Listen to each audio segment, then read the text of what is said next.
ನೀವು ಕವಿಗೋಷ್ಠಿ ಸಾಹಿತ್ಯ ಏನು ಬೇಕಾದ್ರೂ ಉದ್ಘಾಟನೆ ಮಾಡಿ, ಆದರೆ ಇದು ಶುದ್ಧವಾಗಿ ಹಿಂದೂ ಇರೋವಂಥವ್ರೆ ಅಷ್ಟಕ್ಕೆ ಇದು ಸೀಮಿತ ಇರೋದರಿಂದ ಸರ್ಕಾರ ಉದ್ದೇಶಪೂರ್ವಕವಾಗಿ ಸಿದ್ದರಾಮಯ್ಯ ಸರ್ಕಾರ ಹಿಂದೂ ದೇವತೆಗಳನ್ನು, ಹಿಂದೂ ಧರ್ಮದ ಪವಿತ್ರ ಸ್ಥಾನಗಳನ್ನು ಅಪವಿತ್ರ ಮಾಡಬೇಕು, ಅಪಮಾನ ಮಾಡಬೇಕು ಅಂತೇಳಿ ರಾಹುಲ್ ಗಾಂಧಿ, ಸೋನಿಯಾ ಗಾಂಧಿ ನಿರ್ದೇಶನದ ಮೇರೆಗೆ ಇಂಥ ಕೆಟ್ಟ ನಿರ್ಣಯಗಳನ್ನು ಮಾಡ್ತಾಯಿದ್ದಾರೆ.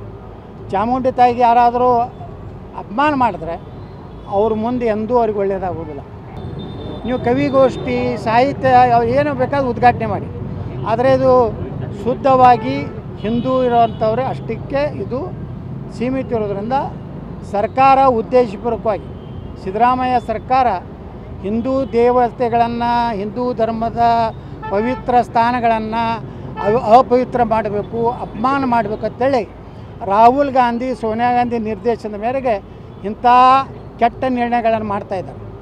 ಚಾಮುಂಡಿ ತಾಯಿಗೆ ಯಾರಾದರೂ ಅಪಮಾನ ಮಾಡಿದ್ರೆ ಅವ್ರ ಮುಂದೆ ಎಂದೂ ಅವ್ರಿಗೆ ಒಳ್ಳೆಯದಾಗೋದಿಲ್ಲ.